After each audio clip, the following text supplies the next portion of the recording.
ఎన్టీఆర్ స్టేడియంలో walking track మరమ్మతు పనులు వాకర్స్ పాలిట శాపంగా మారాయి. రోజులు గడుస్తున్న ట్రాక్ నిర్మాణ పనులు ఏమాత్రం పురోగతి కనిపించడం లేదు. వాకింగ్ ట్రాక్ మరమ్మతుల పేరుతో గుంటూరు ఎన్టీఆర్ స్టేడియం మూసివేయడంతో వాకర్లు తీవ్ర ఇబ్బందులు ఎదుర్కొంటున్నారు. 15 రోజుల్లో పూర్తి చేయాల్సిన పనులను నెల రోజులు కావస్తున్నా నేటికి పూర్తి చేయకపోవడంతో స్థానిక ప్రజలు తీవ్ర అసహనం వ్యక్తం చేస్తున్నారు. ఇప్పటివరకు చేసిన పనుల్లో ఏమాత్రం నాణ్యత లేదని పలువురు ఆరోపిస్తున్నారు. చిన్నపాటి వాకింగ్ ట్రాక్ మరమ్మతులు చేయడానికే నెల రోజులు పడితే నగరంలోని శంకర్ విలాస్ ఫ్లైఓవర్ నిర్మాణం కనీసం 5 ఏళ్లు పట్టడం ఖాయమన్న అభిప్రాయం వ్యక్తమవుతోంది.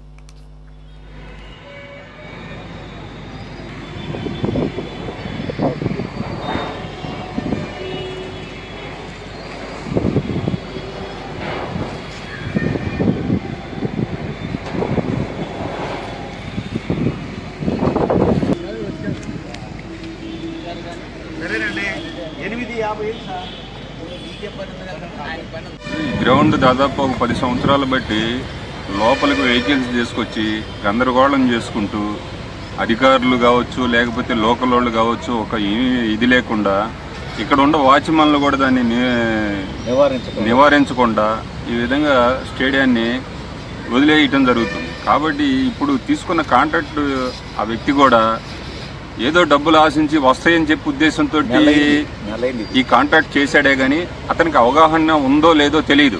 కానీ వర్క్ అనేది అతనికి అవగాహన లేదు కాబట్టి ఏదన్నా కాంట్రాక్ట్ ఇవ్వాలంటే దాంట్లో అనుభవం గల వ్యక్తులకి కాంట్రాక్ట్ ఇస్తే దాన్ని సకాలంలో పనులు చేయడానికి అవకాశం ఉంటుంది.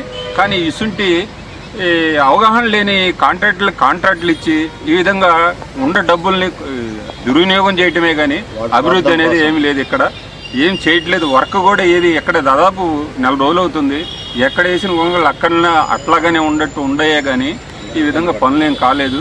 కాబట్టి ఇది అధికారులు చూసి గమనించి ఇదంతా కూడా మళ్ళీ వేరే కాంట్రాక్ట్కి అయినా కూడా అప్పచెప్పి వర్క్ తొందరగా చేసేదానికి ప్రజల్ని ఇబ్బంది పెట్టకుండా ఈ విధంగా చుట్టూ తలుపులేసి లోపలేదో వర్క్ జరుగుతుందని చెప్పి ఉద్దేశంతో ప్రజల్ని ఇబ్బంది పెట్టడమే కానీ నెల రోజులు బట్టి ఈ నెల రోజుల్లో మీరు ఏం చేశారు, ఎంతవరకు వర్క్ అవుతుంది అనేది అధికారులైనా కావచ్చు లేకపోతే ఇక్కడ ఉన్న కాంట్రాక్టులైనా కావచ్చు ఎవరైనా కానీ దాన్ని ఇది చేయట్లేదు. కాబట్టి ఇప్పుడైనా కూడా అధికారులు పట్టించుకొని ఈ యొక్క ఎన్టీఆర్ స్టేడియాన్ని పూర్వ వైభోగం తీసుకురావాలని నా యొక్క విజ్ఞప్తి. ఇది జూను 20వ తారీఖు నుంచి ఎన్టీఆర్ స్టేడియాన్ని ఇది బాగు చేయాలని ఈ పనులన్నీ జనాన్ని స్టేడియంలోకి రానియకుండా పనులు ఆపారండి. ఆపిన తర్వాత ఇప్పుడు దగ్గర నెల రోజులైంది. వాళ్ళు ఎవరో కొత్త వాళ్ళకి కాంట్రాక్ట్కి ఇచ్చి ఈ నాయకులు కావచ్చు ఇక్కడ వగేరా వాళ్ళందరూ కలిసి కొత్త వాళ్ళకి కాంట్రాక్ట్కి ఇచ్చి వాళ్ళ కమిషన్ల కోసం వాళ్ళ స్వార్థ ప్రయోజనాల కోసం కొత్త వాళ్ళకి ఇచ్చి ఇది తాత్కాలికంగా ఏదో మసిపూసి మారేడుగా చేసినట్టు తాత్కాలికంగా ఏదో ఎర్రమట్టి ఒకటి పోచారు. అయినా ఇప్పుడు మళ్ళీ 15 రోజుల నుంచి ఇక్కడ అసలు వర్కే జరగటం. ఈ స్టేడియంలో 15 రోజుల నుంచి వర్క్ జరగటంలా జనం అందరూ పెద్ద వయసు వాళ్ళు అందరూ కాసేపు వచ్చి సాయంత్రం కూడా కాసేపు కూర్చోవడానికి కానీ ఏదో 2 రౌండ్లు నడిచేదానికి కూడా అసౌకర్యం కూడా లేకుండా ఇక్కడున్న ఈ నాయకులు కావచ్చు ఇక్కడ చిన్న నాయకులు కావచ్చు పెద్ద నాయకులు కావచ్చు ఇదంతా వాళ్ళ స్వార్థాల కోసం ఈ జనాన్ని అందరినీ బలిపోసు చేశారు. పైపెచ్చు ఇప్పుడు ఇంక ఇవాళ రేపు ఏదైనా వర్షాలు పడ్డాయి అనుకో మళ్ళీ ఇంకొక రెండు వారాలు పోస్ట్ పోన్ జరిగింది.